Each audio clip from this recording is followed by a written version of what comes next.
Editors note this article is part of Dear Future, a collaboration between CNET and VICE Motherboard that looks at major innovations in robotics, space travel, VR and more shaping the world around us. NASA. Imagine if the view from your office window was the entire planet Earth.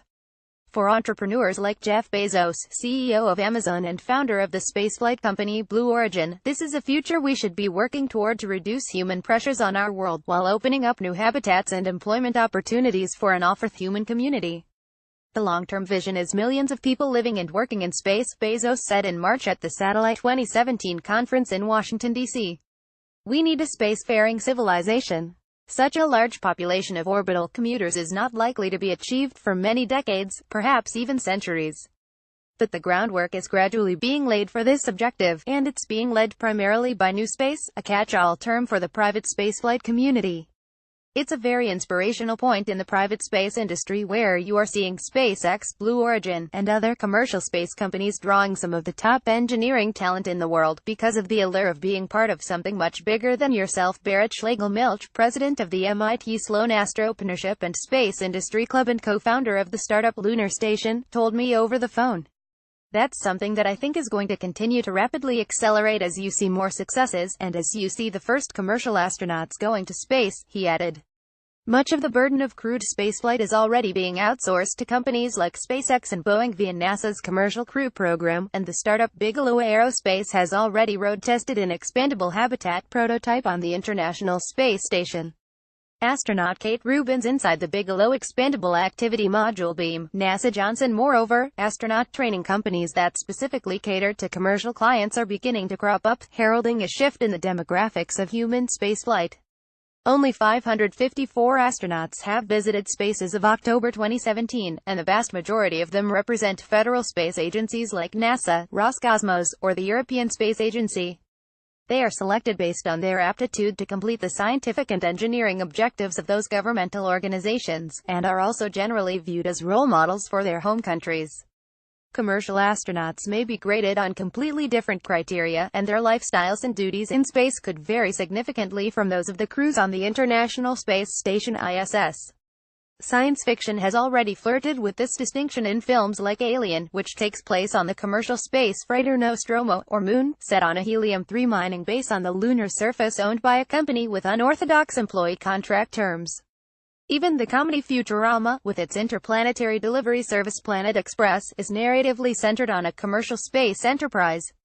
The coming diversification of the astronaut population beyond governmental employees will no doubt alter the image and experience of the spacefaring profession.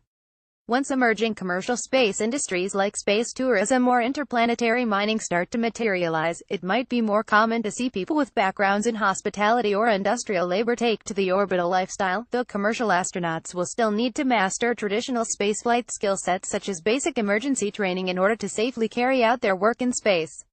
It's hard to predict how the impending influx of company astronauts will impact human spaceflight because every aerospace company has its own culture, just like every federal space agency. Blue Origin and SpaceX, for instance, have become interesting foils for each other. Blue Origin's coat of arms displays two tortoises over the motto Gradatum Ferociter, Latin for step-by-step, ferociously, to reflect the slow but steady pace of the company's progress, while SpaceX workhorse rocket family is named for the Falcon, the fastest animal on Earth, which mirrors the company's flashy and rapidly iterating style. A lot of the major first successes in the private space industry, SpaceX, Blue Origin, Virgin Galactic, show that the respective leadership affects the company culture, Schlegel-Milch said.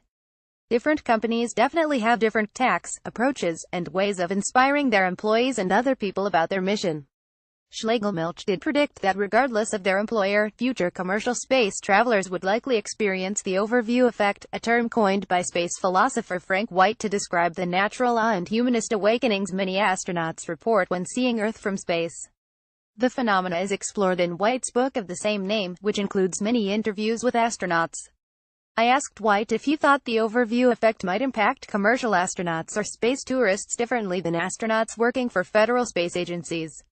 Upon taking in how truly finite Earth is, will everyone be committed to a more sustainable and interconnected future, or would some opportunists be inspired to more aggressively square away resources for themselves? White doubts commercial astronauts will be fundamentally different from governmental space travelers in this way. In almost every case of the people I've interviewed, there was a common trend, he told me over the phone.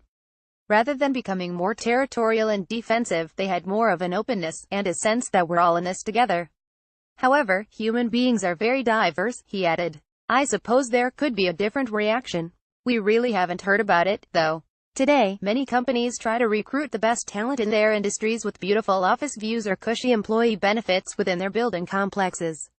Perhaps the space companies of the future will attract their staff with the perk of a lifetime, a dazzling new perspective on our planet.